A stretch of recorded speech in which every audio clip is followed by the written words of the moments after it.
yang sedang ramai. Allahu Akbar. Sebetulnya gue tidak mau lagi menanggapi karena kan sudah klarifikasi di live Instagram. Kalian bisa ambil di live Instagram saya gitu kan.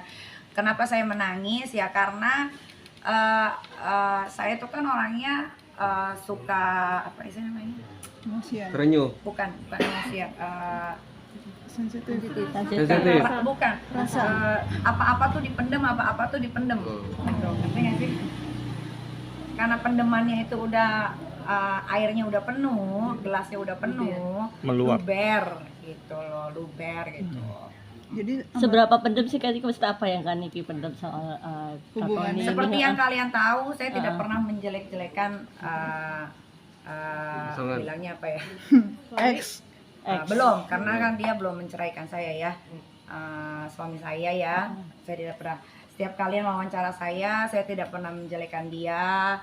Malah netizen bilang dia kalian juga suka tanya kan ke saya kan nggak punya kerjaan ya suaminya ya, kata netizen mau kondo ya, kalian kan suka nanya gitu kan, tapi kan saya balasnya enggak kok, dia punya pekerjaan, dia punya penghasilan, walaupun dia sudah tidak jadi polisi lagi tapi dia tetap dibayar sama pemerintah sebesar 20 juta. Saya selalu bilang begitu, saya nggak pernah ngejelekin gitu.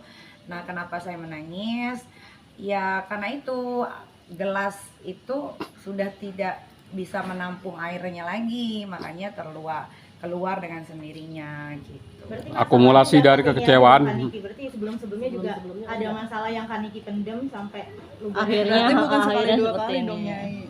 Ya, Mendemnya ya sering, mendemnya sering kan namanya masalah rumah tangga itu, semua rumah tangga pasti ada masalah, nggak mungkin dong rumah tangga tuh baik-baik aja ya kan, pasti kalian juga yang berumah tangga pasti ada sewot-sewotan, ada marah-marahan, ada diem-dieman, begitupun sebaiknya saya ya kan, saya kan juga manusia biasa gitu, tapi saya lebih suka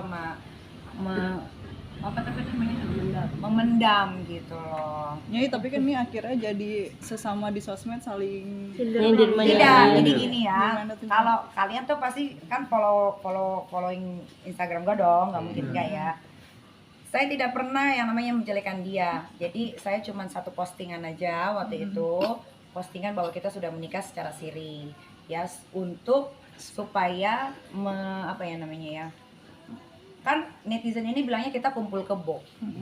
Netizen ini kan bilangnya kita berzinah, ya kan. Nah saya meluruskan bahwa saya itu tidak pernah kumpul kebo, apalagi kalau laki sudah masuk ke rumah itu berarti bukan kumpul kebo, harus ada status, bukan pacar tapi harus menjadi suami. Mau itu suami siri kah, mau itu suami resmi kah, tapi dia harus menjadi suami gitu kan. Jadi saya hanya mau menepis omongan-omongan netizen yang bilang katanya kumpul kebo gitu. Terus ada caption, mungkin kalian juga ada simpan captionnya, saya bilang dia ada suami saya, kita sudah menikah tanggal 23 Januari di Tasikmalaya. Ada saksinya Kak Fitri, ada saksinya Kocen.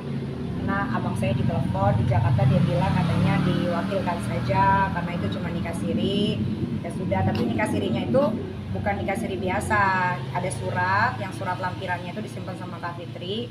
Suatu waktu kita mau rayakan gitu kan, memang kita mau rayakan sebetulnya di Spain, itu tinggal dikasih aja di negara Indonesia gitu kan.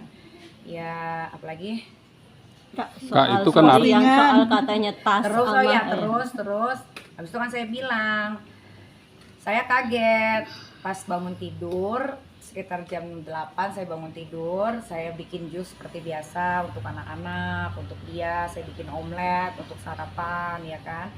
Terus saya tanya Ati, bapak mana? Nggak tahu karena pintu pagar ini terbuka, katanya nggak tertutup. Saya pikir dia pergi lari pagi gitu kan, nanti dia balik lagi. Ternyata setelah saya tunggu kok nggak pulang-pulang. Terus saya ngecek handphone, kalau lagi tidur kan biasanya handphone saya matiin gitu. Terus pas saya cek ada WhatsApp dia bilang Amor, my love, I'm sorry, I have to go, bla bla bla. I love you so much, I love you kids, but after we have fight gitu kan, minggu yang lalu. Berarti sekarang udah hampir 2 minggu yang lalu lah kita berantem hebat gitu kan. Terus dia butuh waktu, katanya dia butuh space gitu kan. Padahal waktu itu saya yang minta butuh space, tapi dia tidak izinkan saya pergi ke Swiss waktu itu kan. Tapi akhirnya dia pergi diam-diam. Sebetulnya dia pergi diam-diam pun tidak ada masalah buat saya gitu ya, karena kan dia laki-laki dewasa, 33 tahun gitu kan. Dia mau pergi kemana saja pun terserah gitu. Cuman yang saya nggak habis pikir kenapa harus diam-diam itu pertama, karena saat habis berantem terus dia nganterin anak saya ke London 3 hari, pulang kita baikan seperti layaknya suami istri. Saya sudah bilang I say apologize, saya minta maaf karena saya sudah menampar kamu, saya tidak akan melakukan itu lagi, maafkan saya. Dia bilang iya, saya maafkan dan kamu tolong jangan ulangi lagi. Sudah, baik tuh, boleh tanya sama orang rumah. Baik, sebaik-baiknya kita makan, kita pergi, kita nonton, kita belanja gitu kan. Terus yang saya nggak habis pikirnya lagi, gimana ya, nanti dibilangnya menjelekkan, membuka aib segala macam gitu, nggak mau gitu, karena biar bagaimanapun dia kan pernah ada di hidup saya 10 bulan loh dia tinggal di rumah saya, 10 bulan dia tinggal di rumah saya. Ini yang faktanya aja ya, kalau mau ngejelek-jelekin tuh bukan begini ya, kalau mau jelek-jelek tuh banyak sekali yang jeleknya, tapi saya tidak mau keluarin gitu. Maksud saya waktu dia pergi tidak membawa barangnya gitu, kayak dia kan dari Bali, dulu kan dia tinggal di Bali 1 tahun lebih ya. Saya menemukan dia di Bali gitu kan. Terus dia coba mendekati saya berkali-kali, tapi saya tolak. Akhirnya waktu itu ada rave party di Bali, saya lagi makan malam-malam tuh, terus tiba-tiba dia muncul gitu kan, ngomong lah baik-baik segala macam, dia suka sama saya, dia mau pacaran sama saya. Padahal saya sudah sering bilang, saya ini janda anak 3 gitu kan. Saya ini bukan artis biasa. Saya ini kontroversial, saya ini banyak masalahnya. Kamu bisa cek di Google segala macam. Dia cek di Google kok segala macam. Dia bilang dia terima itu, dia tidak peduli, dia tidak mau mengingat masa lalu. Yang penting adalah masa depan yang bakal kita jalani berdua.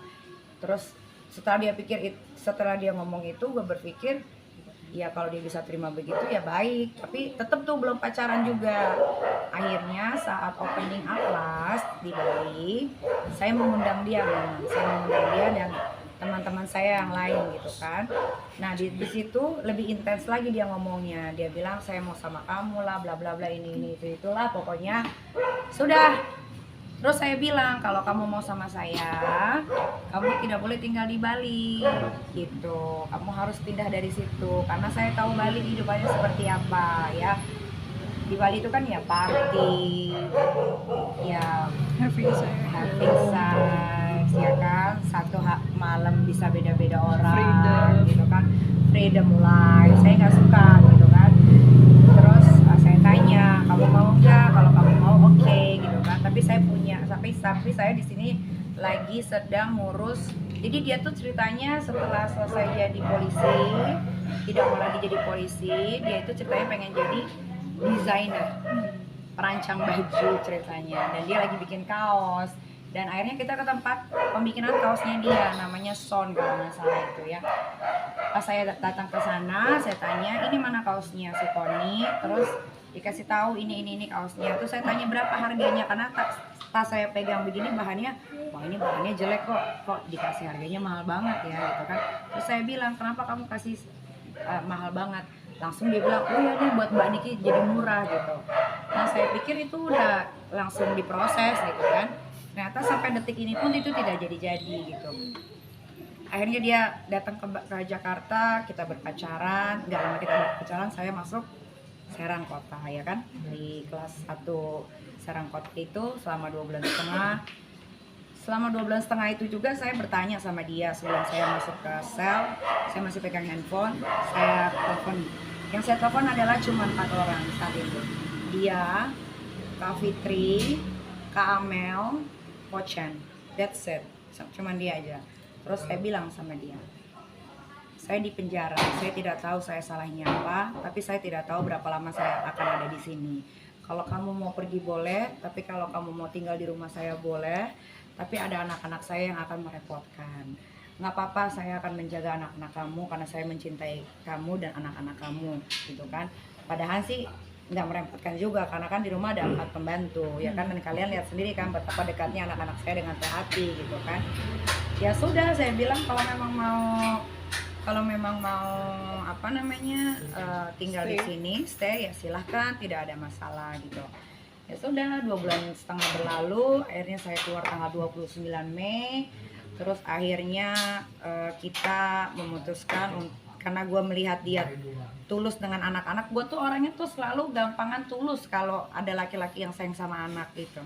Nggak ngerti kenapa hati gue tuh terhenyut gitu kalau ada seorang laki-laki yang bisa mencintai anak gue gitu. Terus akhirnya ya sudah, dia bilang gue mau melamar lo gitu, tiba-tiba gitu kan, gue mau serius sama lo gitu, mau nggak?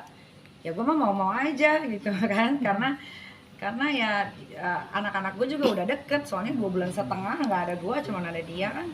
Ya udah, akhirnya kita bicara, pergilah kita ke Tasikmalaya gitu. Kenapa gue pilih Tasikmalaya? Karena kan di situ bertoleransinya cukup tinggi ya, masjid berdampingan sama gereja tidak ada masalah gitu kan. Jadi kayaknya itu tempat yang bagus, dan itu juga tempat ibunya Kochen di situ. Akhirnya ya sudah dilangsungkanlah pernikahan siri di sana gitu. Kejadian kemarin ini